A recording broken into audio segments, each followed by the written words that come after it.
What's up, YouTube? It is Uncle Freedom coming to you on another wonderful, glorious, and well-deserved day off. Well, after looking at my outer carrier a couple of weeks ago, I feel like it's high time we actually look at my real line 3 for my job as a law enforcement officer, the patrol bag. So guys, go ahead and like, subscribe, tell a friend, share, because the channel's growing and it's kind of cool. I also get why other YouTubers say 98% of people watch my videos aren't subscribed. That's true. Legit. In the Matrix. So, it doesn't cost you anything. Go ahead and subscribe, and it helps me out, and I'd surely appreciate it. So anyway, guys, this ride's next to me in my truck when I go to work. This ride's in my passenger seat, and much like my Line 3 video from a week ago with my F5 Switchblade, it carries things that I need throughout the day to do my job, or could become very important in my day-to-day life that I actually need to have with me. So the bag itself is a 511 Wingman. It's a 39-liter patrol bag, and it's probably the best one on the market. I started off with a normal patrol bag and quickly learned that I needed this. So the bag as it sits on the outside, I've got a black diamond carabiner that you can't really see. It just hangs there to catch my keys. I have a fixed blade knife on the top of this. This is just a short little guy. This is the Tops Ute. It's basically a pry bar with an edge on it, a baby pry bar with an edge. And then right here on the top, I carry my gloves. So these are the Hatch mechanic gloves. So these are goat skin leather, padded palms, padded knuckles, and Nomex back. If we're somewhere and like all of a sudden I have these on and you didn't see what was coming before that, you're probably in more trouble than you want to deal with. So in addition to this, that goes everywhere with me as a part of my Line 3 gear, is my clipboard. So this clipboard is a posse box. There are a lot of clipboards out there, a lot of metal clipboards. This is the best one I've ever seen, as opposed to the other ones that open from the bottom. This guy actually opens from the side, and the top tray actually stays secured, so I can access either part if I need it. This is excellent because I keep, voluntary statements, SFST guidelines, things like that I need, some parking ticket stuff, just little on-the-fly stuff that I need all the time, and this is constantly used. This is the black vinyl wrapped version. I was worried about how it would hold up, but it's been about a year and a half, and there's some scrapes and gouges and stuff, but it's pretty awesome. I have a clip right here that slides on here that holds driver's license, and then I have another smaller clip right there, and that is for insurance. If you see me get out of the truck with this at a traffic stop, your day just got expensive. This is the surefire sign that my stop was not to give you a warning if I have this. So if I get out and you don't see a clipboard in my hand, good for you, man. You got a warning. So anyway, that goes everywhere with me. So this bag gets sat in the passenger seat of the vehicle. You can see on the back I have this cool slant. This is actually a seatbelt goes through here to keep this bag secure. That way when if I hit the brakes in the truck or something, the bag just didn't like jettison into the fucking floorboard. So we'll go ahead and pop the two compression straps that are on the top. Open up the main compartment of this bag. Now this is where patrol bags kind of make their money. So when we put this in the truck, we're going to actually mount this up, and this will snap around the headrest. So when I look over into my passenger seat, I have access to everything in here. So let's take a look at the top real quick. So at the very top of this guy, I've got two pouches that are zippered shut. And these are where I keep some of the things I need, like here's an extra mask because some places we go I still have to have it. I've got some anti-diarrhea medication because nothing is a surefire way to screw your day up. There's some cocaine drug test right there, a quick check. I keep some flex cuffs in here. That's about it. Now on the other side, everybody's got a sweet tooth, but I love me some of the chocolate Tootsie Roll Pops. They're freaking awesome. I have another couple of pair of flex cuffs in here, and a couple more of the quick checks. These over here are for marijuana, So if your mom calls me and she's freaking out because her baby boy's doing smoking the reefer, I'm the one that can be like, well, man, he's just stupid and bought oregano. So that's how we got that. This whole field of this thing back here is lined in loop, and it's MOLLE compatible. So I actually keep my cold weather duty gloves up here. This will give you a better look at this guy. So, Zero Fucks Duck, if you know, you know. Old unit patch, dump box, A10 Warthog, and then one of the coolest T-Rex patches I've ever seen. Got Glock from the Glock Law Enforcement Division. Here I have a couple of these Grimlocks onto here. on this one over here, I keep my spare keys. These are the actual hard copy keys to the police department, as well as the evidence lockers, spare handcuff key, and a little red light in case I need to look in this bag. I had a big identifier patch that goes in conjunction with my raid jacket. And then this is the federal case from ASP. And these are my ASP Ultra Cuffs, which are the new version of them that have the aluminum frames on them and the stainless steel bows. These are the most awesome cuffs ever. They are super, super smooth. I have yet to have anybody complain because I cuff them with these versus the other ones. So those right here, those are my spares, my backups that are quick access in case for some reason I find myself needing another set of cuffs. So this is the main compartment of the bag. The main compartment of the bag has actually got like Velcro in dividers to split this bag up so you can make space for things that you need. But this is also a catch-all during the shift. You'll toss stuff over here as quick access to things. So I have a small moleskin notebook that just rides in the top of this. This is a backup to a backup, actually. I keep a spare beanie in here. This is a Carhartt Force beanie. Last night it was 39 degrees, freezing cold, so I was glad I had it. I keep another flashlight in here, and I don't keep this in here because I use it. I keep it because I'm nostalgic. So this is a Surefire 6P, a blinding 61 lumens of light that'll rock your world, but damn, it's cool to use this thing every once in a while. I also have another spare flashlight mounted right here on the edge. This flashlight is an LA Police Gear operator flashlight. So, big flashlight, runs on an 18650. It's 1,000 or an 800 lumen light. This is my actual backup. So if I'm out and I'm doing door checks in the middle of the night and my flashlight goes dead because I was an idiot and I forgot to charge it and I didn't put another battery in the truck, I can just grab that off, finish what I'm doing, and then deal with it in a minute. So laying on top of this bag, the way this guy's actually set up is I've got some compartments. I have a long compartment here in the back. I have a pretty wide compartment right here. And then I have a very small compartment right there. So sitting on top of everything I have in a Serpa holster, because that's how these come, is my Taser X2. So we are a fan of the 2-shot cartridge. It'll rock your world. But it rides in here.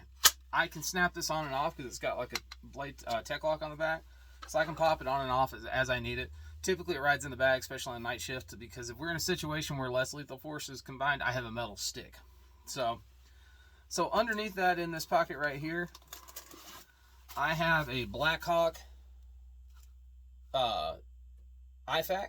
So this actually peels open and there's an insert I can rip out and all of the contents are on that. This is my backup IFAK to the other IFAKs we've talked about in other videos. And that just lives right there in its own little pocket. So across the back of this is one long compartment, and I can fit my clipboard in here if I want to. Typically I don't because I always have the clipboard for some reason. So right here in this pocket right here, I've got a leather reporter style notebook, just says police on it because it's cool. And then I have my Right in the Rain field book in a Maxpedition notebook case, which I wish they still made because these were awesome. And a Modern Arms patch on here. It's just the standard Right in the Rain field book. It's got a couple of ink pens and stuff in here. But this is my big one for when I've got big events or I'm talking to a bunch of different people. I'll pull this out instead of my one in my pocket because it's more space. So right up next to it, I have a Tactical Tailor Sniper Data Book cover. This is an old Sniper Data Book cover from a previous life. And what I figured out is, so we all have like big law books as law enforcement, but we also have very small law books that go with us every day for us to reference for statutes and things like that, elements of crime, so that we know what we can and can't charge, or maybe we think it might be something else. And then this guy here, it's got my Police Officer Association of Nebraska manual. It's basically a quick guide shortcut to all of the statutes. I have another Right in the Rain just because you can never have enough of those. And this is actually set up for range cards and a Kestrel. But like I said, previous life for this, it served that role. Now it's my Pwn book cover, which I really like having it in here. So those two just ride right here in the back. And then right next to it, well, it says right there, it says parking violation. So if you do something really stupid, like park your shit facing the wrong way on the road in a small town, I'm going to put a sticker on your window if I've talked to you about it before. And these stickers are like a bitch to get off. So I'm going to make sure I seal it all the way on, and it's damn near waterproof, and you could punch a hole and it won't leak. I'm going to make you work to get it off, because all you had to do was move your car. I know, cops are assholes. We're not assholes if you just follow the damn rule. So in the front here, I have a couple of little things. First up is a Blue Force Gear 10-speed dump pouch. This dump pouch used to be on my waist, but it's shredded and ripped off. Now, Blue Force Gear did replace this, but I kept this pouch, and the reason I kept it is when I arrest you, whatever you have in your pockets for personal items has to go to jail with you. That usually means it's sitting on top of something until we get to the station and I can put it in an evidence bag. Hence where this is. I just grab this out. As I take your stuff, I can store it in here, pull the cord lock on there, and then all your stuff is secured in one spot. I can sit it on here, and we get to the station, I can take it out and put it into a really fancy paper bag that says evidence on it, and then it can go with you to jail, and when you get out, you can get your stuff. I do this for a couple of reasons. I do it because it keeps track of everything, but I also do it because I like to be respectful of other people's things. I understand you're having a shitty day, we're having a conversation, but at the same time, I got a job to do. You know, it's that old adage to it. Like, I mean, here's the thing, man. I'm not trying to be a bad guy. Your job's to try to get away with it. My job's to catch you. Just take the L and let's move on. So I try to do that, be respectful of people's things. Underneath that, I have my human traffic cone vest. Honestly, if you break these out, it's a really, really shitty day, because that means I am standing outside in whatever godforsaken temperature zone Nebraska has decided to be that day and what season we have become. And I am doing this at people. So, my human traffic cone vest. And next to that are my Hatch Frisk Master gloves. Now, these gloves are really, really soft, supple leather, but they're lined with Kevlar and aramid fibers because people have things in their pockets like hypodermic needles that are dirty, and I don't want whatever disease you've been sharing with other people. So, we'll do that. There's a pitfall to this, though. So, these are really beautiful, nice $60 leather gloves. Unfortunately, frisking people usually involves touching people that are not exactly the most sanitary, clean, nice, or smelling the best you've ever met. I have a saying, if it's wet or sticky and it ain't mine, nope. That's why we have nitrile gloves. So the problem is, like, do you wear nitrile gloves and then get stabbed in the finger? No. For me, I'll put these on to protect my hands, and then I'll put the nitrile gloves on over it, and yeah, because I don't feel like burning these. They're excellent gloves, though. If you've never put on actual, like, frisking gloves, they ain't fucking around. These are extremely well fitted. And that's great because I need that dexterity to be able to fill things. And the aramid fibers and Kevlar, I don't lose it too much. So next to that, I have two big plastic boxes, right? My first box is labeled the Intoximeters Inc., because I think it's some weird joke that whoever designed everything we use for DUI and law enforcement made it so that people would think it was made up. The Intoximeter, the Data Master, you know, the Intoxilizer, like, it's a real thing. But inside of this is my standard PBT, or preliminary breath test, or breathalyzer. So here's my little happy guy right here, this really expensive piece of plastic and some tubes. I was using this just the other day because we had prom and I was breathalyzing kids before the prom. Because if you were going to come out drunk, you weren't going to go in drunk. And then next to that in this box is my NARC Kit. Now, your NARC Kit is all the fancy stuff you see on TV where cops are checking to see what drugs are. That's how it looks when we get it. We have certain test kits for everything with neutralizing agents and everything in here. Like, I can grab this guy right here. And right now, there's one for cocaine base. So you follow the instructions and you click things on and the color changes and it tells you if you're dealing with some stuff or not, or if you need to send it in for a further test. These are great, but we're actually going to a new version that will stay mounted in the side of the trucks. It's a much safer alternative. We don't have to worry about ampules slicing bags open and pouring acid on us. So these are cool, but it'll be going away and I'll have some extra room inside of my patrol bag when we do that. So like I said, that's how this top rides. It rides around like this all the time. Things get sat on top. Now in the front of this bag, this is where this bag actually gets pretty cool to me. I mean, the inside's great and awesome and all, but the front gets pretty interesting. If you're wondering why this is here, it's because my name is on here and you don't need my name. So this bag folds open on the inside, and first off in the top I've got my long distance ammunition, which I've covered in other videos talking about my patrol rifle. This sits in here as well. This is a reloader's box full of 40 cal ammo. I have my old duty ammo right here. This is the 180 grain Ranger T, or the Black Talon. 175 Crane critical duty, some old 180 grain hollow points, and then some ball ammo. The reason this is in there is if I have to put down a deer or something random during my day, I need to reload the magazine. Or if it's a cow or something else has happened, it's gotten out, and we have to put that animal down, I can switch ammo if I need to ensure I get proper penetration, don't waste duty ammo, etc. So this stays in my bag just so I have excess. And you never know, maybe you just want to go to the range for 10 shots. So there we go. Also laying in the front of this bag, this sits open most of my day and it serves as a catch-all too. I have some leather insulated gloves. These were important last night. It was 39 degrees and really windy. And then sitting down further into there, I have some Bushnell 8 power binos. And this is back when Bear Grylls was marketing everything and they sold all this shit. These are actually really, really good binos. They're not Leopolds or Vortexes, but they're plenty clear enough for what I need them to do in law enforcement. So they ride right there. So now I can open this guy all the way up. And this part of the bag actually folds out flat.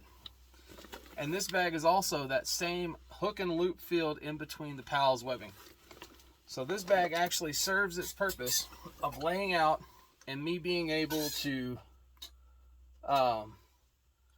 molly things into here if I need to, or just access it. So I always keep some spare nitro gloves floating around. They're all over the bag because you always need them. They're always in my pockets. And the way this bag is lined out is typical 511. You know what I mean? The organization for days, which sometimes is a pain in the ass. Oh, I almost forgot this other little pouch. So inside of this guy right here, you can actually have like a little secret compartment. It's got foam in there, but you can hide some shit if you need to. So the way this guy's set up is I got all this great organization. Starting on this side closer to me, closer to the seat where I'd be sitting, as I've got some pin loops. So in here I've got a fine point Sharpie, a mechanical pencil, and an aluminum Renderer K. Love Karis Customs pins. Right next to that, I have evidence rulers. There's a big stack of them. They're all different colors and contrasting colors because when I take pictures of evidence, I need to have contrast from the background and contrast from the item. That's why I have a bunch of different colors. They ride right here. Directly behind that, I have some building check cards. Now basically what these are is if I check your building to make sure your door's shut, or if we're doing a house check and I checked to make sure it was secure, I can actually mark down that it was secure, the date and the time that I came by, or if I notice something is slided under your door. That way you have a reference when you come back that somebody did in fact check your house while you were gone, or check your business or your property. We like to do that. Small town, we take care of our own. Alright, so next to that in this pocket is probably one of the most important things I have in here, and that are my police badge stickers. Because little kids always want police badge stickers, and I am more than happy to give them away, because if I can make a positive impact on one little kid, the day's worth it. Sounds cheesy, but I'm a cop because I want to be a cop. I wanted to help people. I've always been that way. I've been drawn to service since I was 18. It's just how it is.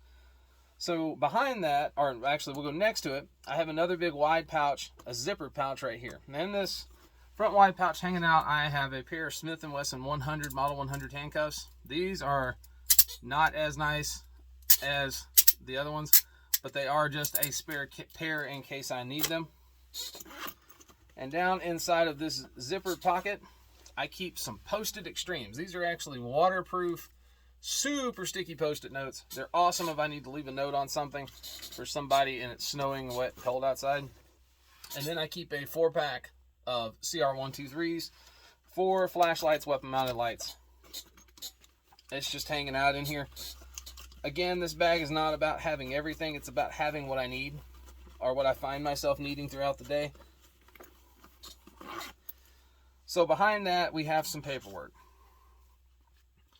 So this is a crime prevention notice. So basically, if I come by your car, your house, and I find your door wide open in the middle of the night because you forgot to shut it, or you left your car door open, or you left, your groceries on the front porch, whatever that is, I can actually mark down what I saw and let you know and leave it on the door, so you have a reference point for that. It was there when I came by. Next to that, driving school. You get a ticket and you've never had a ticket before, maybe you can go to driving school and you won't get points on your license. And then last but not least, in the pocket behind that, this is a code ordinance city ordinance violation card. So basically your yard is junked, you haven't cut your grass in 6 months, that kind of stuff. We can mark that on there and make sense of it. Very front of this guy, because sometimes you need more ammo. And this is a Glock 22 mag, but this is a 22 round Glock 22. So this is 40 cal loaded up with Hornady critical duty 175 grain. And that just hangs out right there, because if you need more, you need more. There's a big, long pouch that runs this whole length, but I don't keep a bunch of stuff in it. Specifically, I reach over right here. There's a 29 round mag, YouTube. 29 rounds of Hornady 55 grain Tap Urban. Rides in here. And if I reach on this side closest to me, there's another one. So two 29 round mags of Hornady Tap Urban, along with the 2 mags in my shooter bag on the floorboard with medical kit. So medical here, medical in that bag, medical on my belt, medical on my vest. Ammo, ammo, ammo everywhere. And then right in the middle of this guy, I keep one of the really cool tees. This is from Klein Metal Works, I think it is, out of Michigan. Back in the day when the EDC world was taking off, he was making these pry bars. And this pry bar is made out of heat-treated S7 tool steel with acid-etched American flag on it and a titanium bronzed pocket clip. This is like 3/8 by ½ an inch. I mean, it's just a brick. And then it's a leather pry bar sheath that I made. That's actually recycled fire hose and then a leather backer. Rides in there like that, doesn't tear my bag up. And I have a pry bar if I need it throughout the day. So guys, there's a look at my third line gear for being law enforcement. The 511 Wingman patrol bag, 39 liters. Tons of organization, tons of molly fields to add more stuff to it. Can't say enough good things about this bag. Lots of people have gone to it because it is just that good. I love the organization in that front, being able to have those little things like the stickers and stuff for the kids, you know, spare cuffs wherever I need them, you know, all of my cards and paperwork that I have to have depending on what it was that just happened. And it is my constant companion throughout the day for everything that I need as a law enforcement officer. It's in this bag, on that vest, or on my belt. So guys, like and subscribe and tell a friend and share, because like I said, we are growing and it's pretty cool. My name's Uncle Freedom. Take care of yourself and take care of each other. And until next time, guys, I'll see you later.